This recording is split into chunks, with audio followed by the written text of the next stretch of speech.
के एक fictitious non existence एक इंस्टीट्यूशन के नाम से वेबसाइट बना के और उसके माध्यम से तकरीबन पिछले एक महीने में 27,000 लोगों को जिसने चीट किया है उसको आइडेंटिफाई किया और उसको बस्ट करके 5 लोगों को जो इसमें इन्वॉल्व हैं इंक्लूडिंग द मास्टरमाइंड उनको अरेस्ट किया है। ये जो वेबसाइट है ये एक फर्जी उपक्रम जो भारत सरकार का है उसके नाम से चलाई जा रही थी। इसका नाम है स्वास्थ्य एवं जन कल्याण संस्थान। ये एक नॉन एग्जिस्टेंट एंटिटी है। इसके नाम से इन्होंने एक वेबसाइट बनाई जिसमें .org और .com का एक्सटेंशन यूज़ किया और ये दिखाया कि ministry of health and family welfare इसका एक संस्थान है ये, और इसमें 13,000 वैकेंसीज निकाली। ये वैकेंसीज अलग अलग पोस्ट की इन्होंने निकाली और बाकायदे जो गवर्नमेंट के पे स्केल्स वगैरह होते हैं उस तरह का एक टेबल इसमें डाला।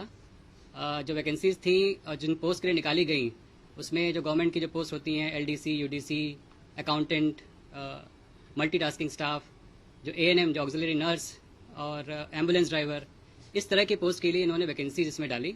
बाकायदे इन्होंने पे स्केल्स मेंशन किए जिससे कि कोई व्यक्ति उसको देखे तो उसको ये ना पता चले कि ये फर्जी साइट है।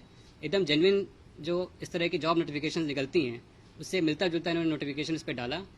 उसमें जो इन्होंने रजिस्ट्रेशन फीस है उसको भी इन्होंने स्केल्ड वर्जन में डाला। जनरल कैटेगरी के लिए अलग, OBC कैटेगरी के लिए अलग, इस तरीके से ग्रेडेड रजिस्ट्रेशन फ़ी डाली। जो मोडस ऑपरेंडी इन्होंने यूज़ की, नॉर्मली इस तरह की फेक वेबसाइट्स पहले भी बनी हैं, लेकिन इस केस में हमने पाया कि इसमें जो मास्टरमाइंड है रामधारी करके, ये एक ऑनलाइन टेस्ट कंडक्ट कराने का सेंटर चलाता है दिल्ली में, मुंडका में, और जिसमें तकरीबन 500-550 लोगों को ऑनलाइन जो टेस्ट आजकल जितने भी रिक्रूटमेंट के हो रहे हैं ऑनलाइन, उनका एक सेंटर ये चलाता है जिसको कि बड़ी कंपनीज आउटसोर्स करती हैं। उस सेंटर पे चूँकि रेगुलर टेस्ट होते रहते हैं तो इसके पास एक बड़ा डेटाबेस ऑफ पर्सन्स जो कि जॉब के लिए अप्लाई कर रहे हैं और अलग अलग रिक्रूटमेंट एग्जाम्स में पार्टिसिपेट कर रहे हैं, उसका डेटाबेस इसके पास था। इसने उस डेटाबेस को यूज़ करके तकरीबन 15 लाख लोगों को SMS भेजे जिसमें इस फेक वेबसाइट का लिंक डाला गया। और ये जो मैसेजेस गए आप समझ सकते हैं कि ये उन लोगों को गए हैं जो ऑलरेडी जॉब्स के लिए अप्लाई कर रहे हैं और खासकर गवर्नमेंट जॉब्स के लिए अप्लाई कर रहे हैं।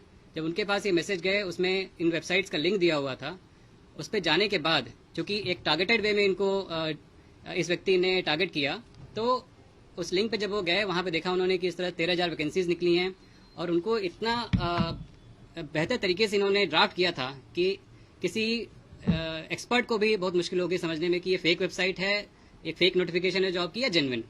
वहाँ जाने के बाद ये 500 रुपये का जो रजिस्ट्रेशन चार्ज था वो उनसे लेते थे। वो एक पेमेंट गेटवे के माध्यम से इनके अकाउंट्स में जाता था फर्दर। ये पिछले एक महीने में देखिए, जो 15 लाख लोगों को इन्होंने मैसेज भेजे, ये रैंडम नहीं गए थे, ये टारगेटेड वे में गए थे। तो पिछले एक महीने में इन लोगों ने 27,000 लोगों को इस पर रजिस्टर कराया, जो कि आप समझ सकते हैं कि एक बिल्कुल ही नॉन एग्जिस्टेंट संस्थान के नाम से जॉब निकाल के कराया गया।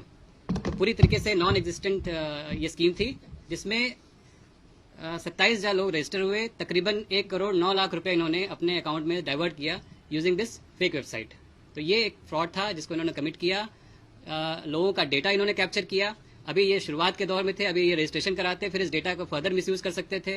और एक दूसरा जो एस्पेक्ट था कि जॉब एस्पिरेंट से आप इस तरह का उनका पर्सनल डेटा, उनकी जो आइडेंटिटी प्रूफ्स हैं, जो और उनके क्रिटिकल पर्सनल डेटा हैं, उनको